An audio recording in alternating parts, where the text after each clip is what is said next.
الحمد لله الذي خلق السماوات والأرض والإنسان والجنة وأنطق لسان الإنسان نور قلوب أهل التوحيد والإيمان بأنوار الإسلام والإيقان. Barcha maqtov danlovlar yer ham ko'klarni, kishilarni, ham jinlarni yo'qdan bor qilishi Alloh taolagagina tegishli. Alloh taolo kishining tilini suylashi ne'matini berdi, ham Allohni bir deb tanuvchilarni, ham iymon ahllarining yuraklarini islom hamliqli inonu bilan nurlandirdi. A'udhu billahi minash shaytonir rojim. Bismillahir rohmanir rohim. Iqra bismi robbikal ladzi xalaq خلق الإنسان من علق اقرأ وربك الأكرم الذي علم بالقلم علم الإنسان ما لم يعلم. Qur'on shusha 5 oyatdan boshlandi. Nug'mani tafsiri bo'yicha ey Muhammad alayhissalom Qur'onni o'qi, har narsani xoliq qilishi Robbing ismi bilan. Xoliq qildi kishini uyushqon qondan. O'qi, sening Robbing Alloh bek hurmatli ham yumartdir. Alloh qalam bilan yozuvni o'rgatdi, kishiga bilmagan narsalarini o'rgatdi. Alloh taolo buyuk zot, kishiga aqlni, zehnni, fikr yurtabulini, hikmatni, izgi amallar qiluvni ne'mat etib beruvchi. Fikrlab qariq, alaqun, uyushqon qon deb tarjima etiladi. Ya'ni qon tanning 7% ni tashkil etgan modda. Shamo bilan 70 kilolik kishida 5 litr bo'ladi. Tomirlar bo'ylab og'a, o'zi bilan kishi a'zolariga foydali mikroelementlarni, havoni, suvni kuni-tuni erishtirib turadi. O'zi o'lib, yonarib turadi.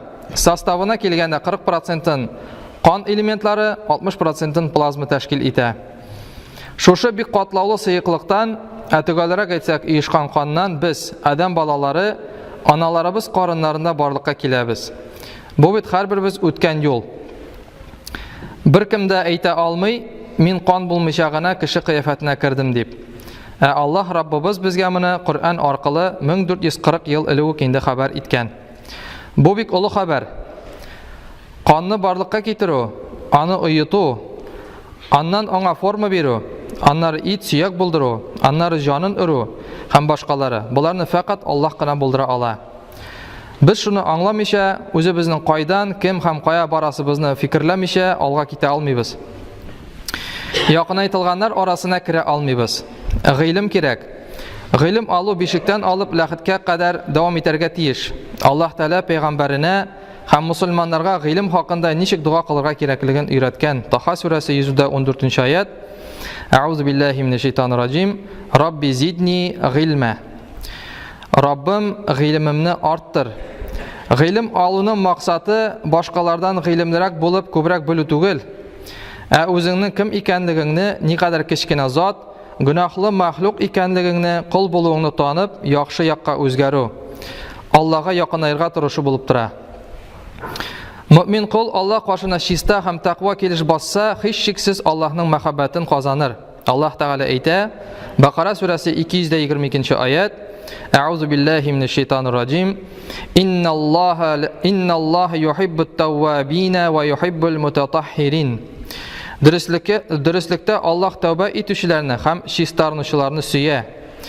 Shistarnu so'zi ostida tanni, kiyimni shista tutug'ina ko'z oldida tutilmay, atilni, ko'zlarni, boshqa a'zolarni ham albatta yurakni saqlov, foydali ilmlar olib o'zingni o'zgartuv, izgiliklar qiluv, tavba etuv bunda kiralar. Ilm olgan qul fikrlab, ongli ravishda bilib, amal qila. Ilm olgan sayin amalining sifati orta, ham uning taqvoligi, Allohni yaratuvi orta. A'udhu billahi minash shaytonir rojim. Allazina yaquluna robbana innana amanna faghfir lana dhunubana wa qina g'azaban nar. Al-Imron surasi 16-oyatda jannatlarga kiritilajak mu'minlar aytalar: "Ey Robbimiz, biz albatta senga ham rasulinga iymon keltirdik. Bizni yorliqqa, gunohlarimizni g'afu et, ham bizni jahannam o'tindan saqla." Bu oyatda Allohga shusha ravishda duo qiluvchilarning taqvo egalari bo'luvini, sinovlarga sabr etib to'g'rilik ko'rsatuvlarini, Alloh yo'lida mollarini sarf etuvlarini ham sahar vaqtlarida тәүбә итеп дуа кылулары, ялваруларына ишара ителә. Гыйлем ияләре болай дип Аллаһтан ялварып сорыйлар. أعوذ بالله من الشيطان الرجيم ربنا لا تزغ قلوبنا بعد إذ هديتنا وهب لنا من لدنك رحمة إنك أنت الوهاب ربنا إنك جامع الناس ليوم لا ريب فيه إن الله لا يخلف الميعاد. Алар: "Ey Раббыбыз, безне туры юлга күндергәннән соң, күңелләребезне дөрестлектән ялган якка авыштырма. Һәм шәфкать кылып, безгә рәхмәтеңне бир. Әлбәттә, син сорап та сорамыйча бирүчесең", диләр.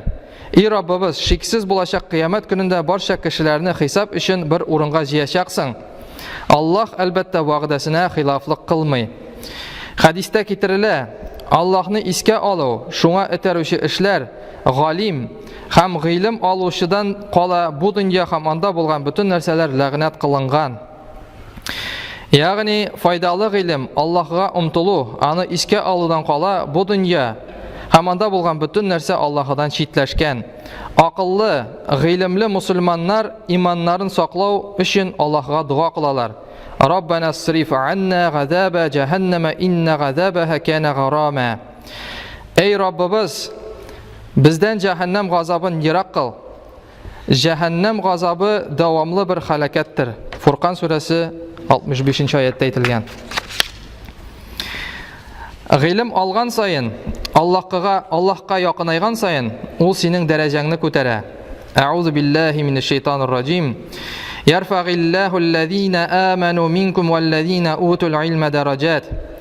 Сезнең иман китерүчеләрегезне һәм гыйлем бирелгәннәрегезне Аллаһ Тәала күп дәрәҗәләргә күтәрә. Муҗадала сүрәсе 11-нче аят.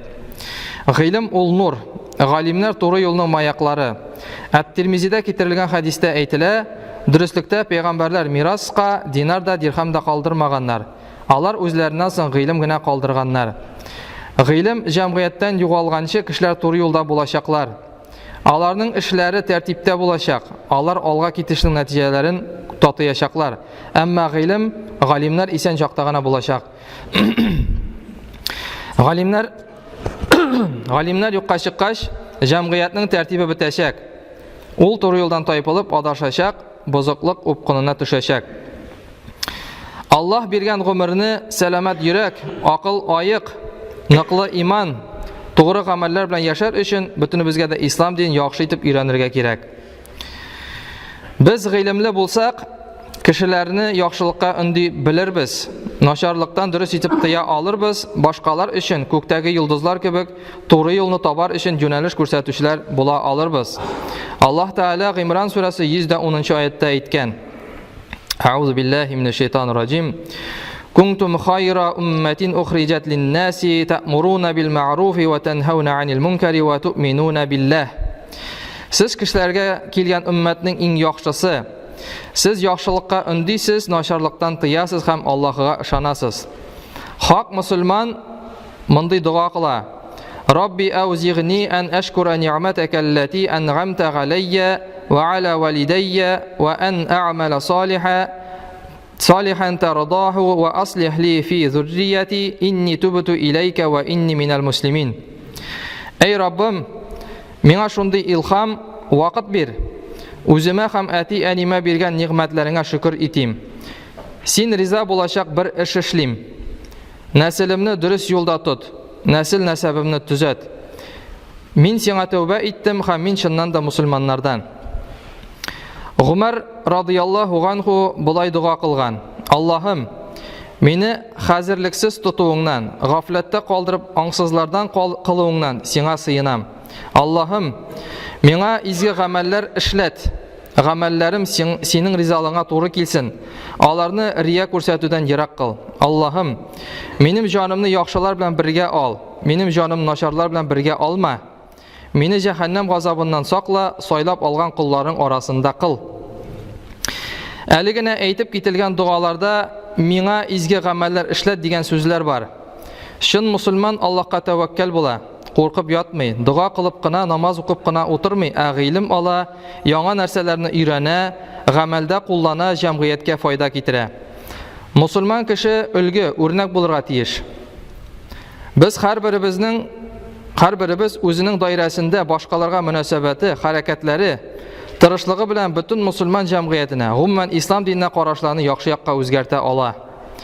Кемдер килеп нәрсәдер эшләр дә, ислам нигезләрен башкаларга ирештерер дә, син тыныч кына яшәрсең дә, ансат кына җәннәткә керерсең дип уйлый икән, бик нык ялгыша. Болай бер кайчан да булмады һәм булмас та. Безнең һәр кайсыбыздан җылылык бөркелеп турса, нур сибелеп турса гына җәмгыять төзәлер. Ирләр ир булыр, хатын-кызлар чын гүзәл затлар булыр, гаиләләр ныклы булыр, балалар тулы гаиләләрдә үсеп, милли дини тәрбия алып, киләчәктә Аллаһ кануннарын куәтләренә сәбәп булыр.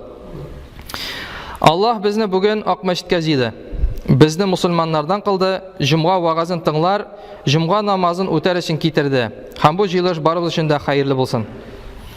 Бүгенге җомга вагазы фикерләргә, яхшы якка үзгәрергә, изге гамәлләр кыларга, үзебезнең хәлебезгә игътибар итеп тиешле нәтиҗәләр чыгарга сәбәп булсын иде. Хөрмәтле бабайлар, абзыйлар, җегетләр, гомерләребез бик кыска, Пәйгамбәребезнең туганнарыннан буласыбыз килсә, динебезгә нык тотыныйк. Баракаллаху лана ва лакум фил Кур'анил газим ва нафa'ана ва iyyakum bil ayati ваз зикрил хаким иннаху ссами'уд дуа.